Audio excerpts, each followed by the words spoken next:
Сәлеметсіздер ме, құрметті студенттер? Мен Алматы қаласындағы шетел тілдері педагогикалық колледжінің 202-203 топтардың кураторы Ережепова Әдия Оразақынқызы. Бүгін біз сіздерменен 7 мамыр отан қорғаушылар күніне орай ұйымдастырылған ұранды ердің ұрпағы қайсар атты кураторлық сағатымызды өтеміз.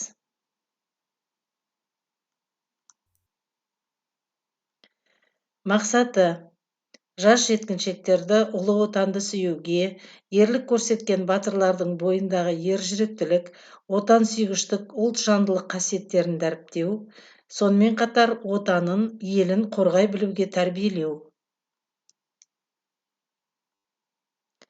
Көңілдеріңізге көктем шуағындай сезіммен нұр құйып, 7 мамыр отан қорғаушылар мерекесі де келіп жетті.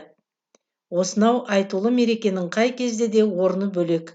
Олай болатыны абзал азаматтарымызға деген ыстық сезім, алғыс пен құрмет ешқашан сөнбек емес. Олар өмірдің мәні, көңілдің жыры, әр отбасының алтын қазығы. 1992 жылғы мамырдың 7-сінде Мемлекеттік қорғаныс комитеті Қазақстан Республикасының қорғаныс министрлігі болып қайта құрылды.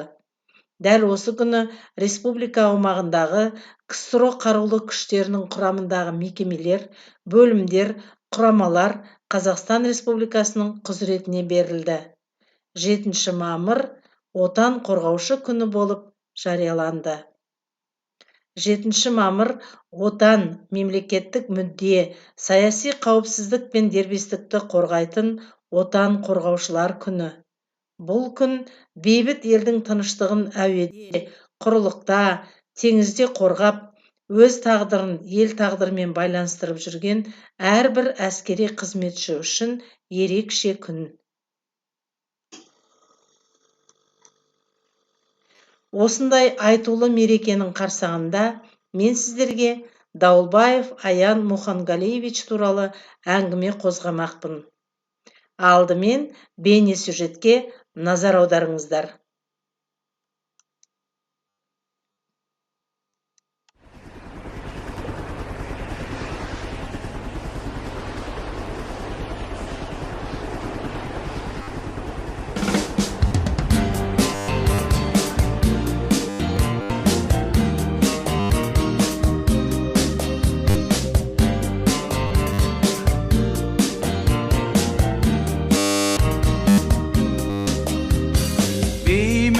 Алған жақтың арабы, жұмбағын ішке бөгіп жарәні, тау тасы өзен көлі биік шатқал күйіп жатқан. Шатқалдан ысқырық оқ атылады, шындығын уақыт неге жасырады?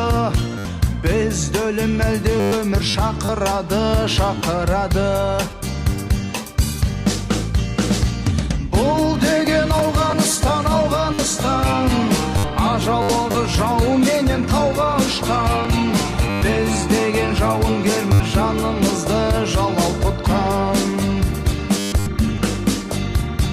Бұл деген Ауғаныстан, Ауғаныстан, ұл қызы шыңғызы да алау жұтқан.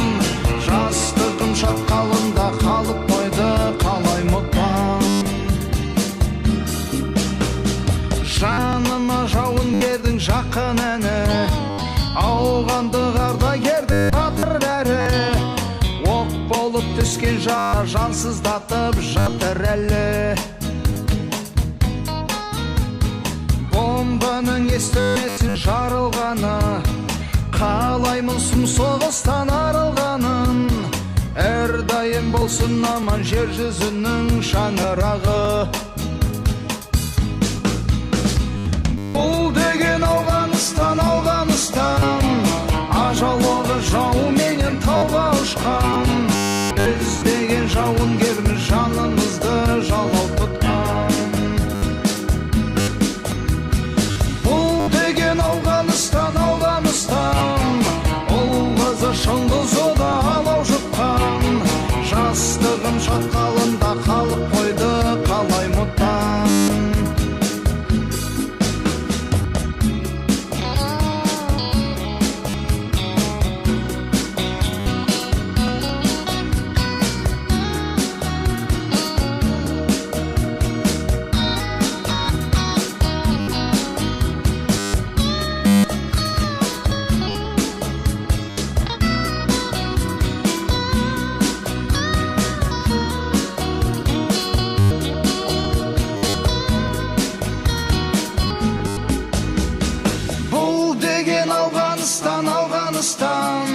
ажал оғы жауменен тауға ұшқан.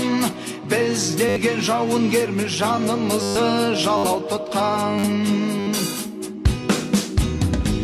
Бұл деген Ауғанстан, Ауғанстан, ол қызы шыңғысы да алау жұтқан. Жастығым шатқалында қалып қойды, қалай ұмытқан.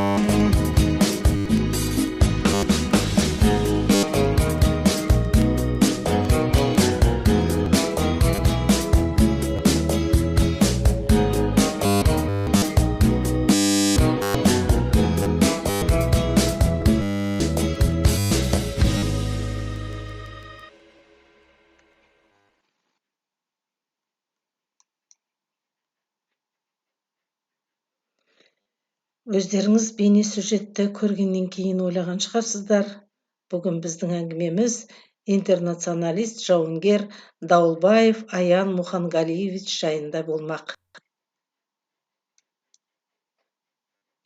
Ол 1958 жылы 15 қыркүйекте дүниеге келген. Алматы облысы Панфилов ауданының Қоңырөлең ауылында орта мектепте оқыған. Мектепті 1976 жылы бітірген. Оның әскери шені аға сержант, есептік топтың командирі. Марапаттары: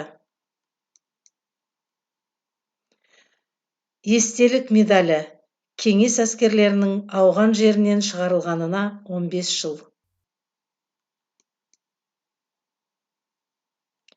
Ауған соғысы ардагерлер ұйымдарының Қазақстан ардагерлері қауымдастығы кеңесінің шешімімен кеңес әскерінің Ауғанстаннан шығарылғанына 20 жыл атты медальмен марапатталған.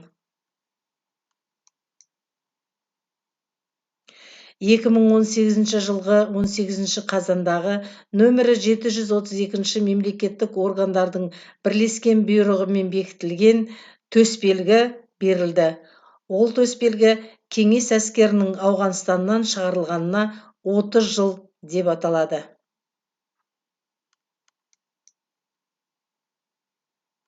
Сонымен қатар, Ауғанстандағы соғыс ардагерлерінің Ауғанстан ардагерлері Республикалық қоғамдық бірлестігі кеңесінің шешімімен отан қорғаудағы және жастарға патриоттық тәрбие беру жолындағы ерекше еңбегі үшін Кеңес одағының батыры генерал Сабыр Рақымов атты медальмен марапатталған. Жеңістің 65 жылдығы және кеңес әскерлерінің Ауғанстан жерінен шығарылғанына 20 жыл атты төсбелгімен марапатталған.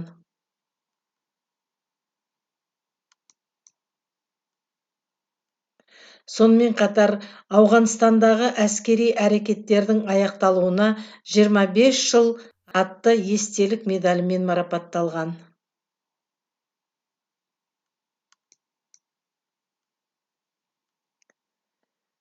Мерекелік медальмен марапатталған. Ол медаль СССР қарулы күштеріне 70 жыл деп аталады.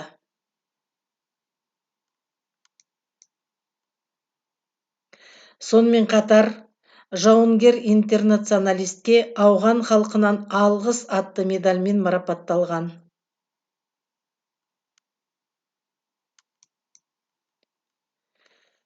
Дауылбаев Аян Мұханғалиевичтің бүгінгі ұрпаққа айтар ұлағатты әңгімелері көп.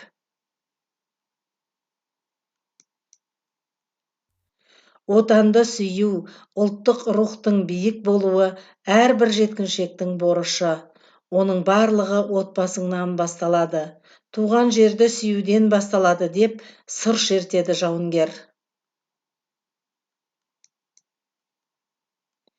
Кешегі интернационалист жауынгер бүгін жастарды тәрбиелеу ісіне өз үлесін қосып жүрген белсенді азамат.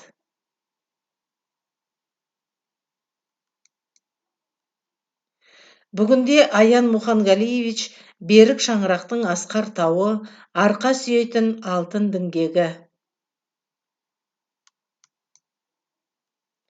Оның ұлы Мұханғали Саян нөмірі 36 гимназияда 3 сынып оқушысы, оқу озаты, мектеп мақтанышы. Жауынгердің анасы Дауылбаева Мейірбану әжей, аналар ешқашан баласын майданға жіберетіндей күн болмасын. Баласы анасының жанында аман жүрсін деп тілейді. Біз де Мейірбану әжейге Саян немереңіздің қызығын көріңіз деген тілегімізді білдіреміз.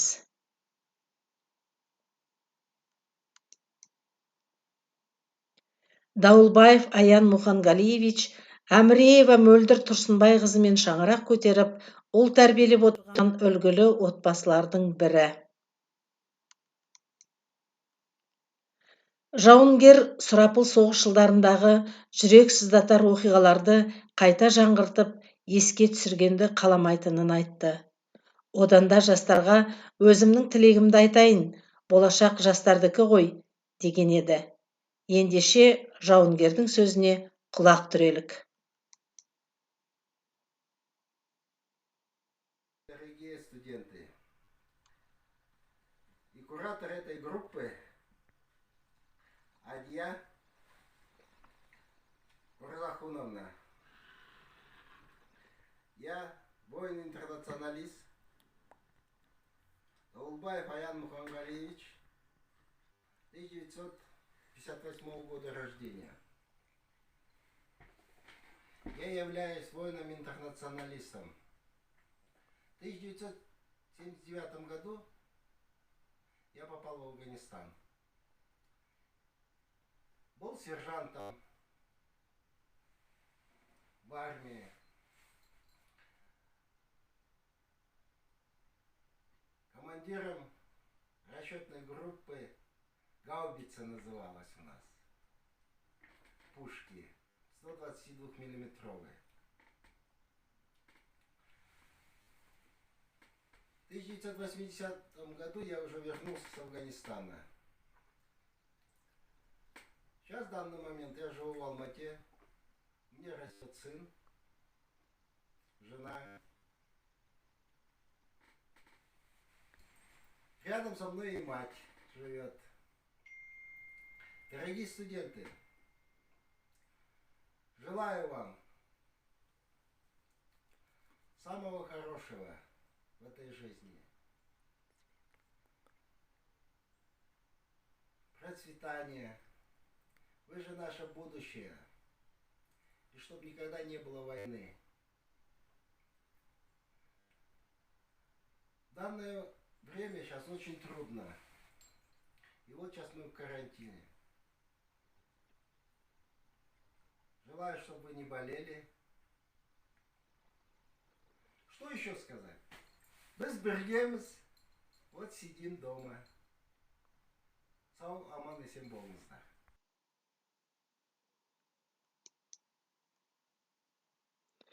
Ұлтаралық келісім мен тұрақтылық және достық пен ынтымақтастықтың үлкен шаңырағы Қазақстан Республикасы мемлекеттігінің қауіпсіздігіне және оны мекендеген ұлттар мен ұлыстардың бейбіт өміріне егемен еліміздің қорғаныс күштері кепіл болады. Ауған соғысында қатерге бел буып, батырлық пен қайсарлықтың үлгісін көрсетіп, қаһармандық танытқан, өздерінің отан алдындағы парызына адал болған ағаларымызды мәңгі есте сақтау, бүгінде еліміздің өркендеуіне ат салысып жүрген ардагер, интернационалист жауынгерлерімізді қадірлеп құрметтеу біздің борышымыз. Құрметті Аян Мұханғалиевич және Қазақстан Республикасының азаматтары, сіздерді 7 мамыр Отан қорғаушылар күні мерекесімен шын жүректен құттықтаймыз. Отанға адал, елге қайырымды, отбасына мейірімді болыңыздар. Жүректеріңіз оттай лаулап, жандарыңыз әрдайым жас болсын. Еңбекте табыс тілейміз. Біздің тәуелсіздігіміз бен тұтастығымызды, тыныштығымыз бен бейбіт тірлігімізді қас қақпай күзетіп тұрған, халқымызға қорған болған ұлттық әскеріміздің айбыны арта берсін. Сіздермен бірге кураторлық сағатты жүргізген Адия Оразақынқызы. Біз бүгін сіздермен жауынгер интернационалист Аян Мухангалиевич туралы сыр шерттік. Назарларыңызға рахмет. Сабағымыз аяқталды. Келесі сабақта кездескенше сау болыңыздар.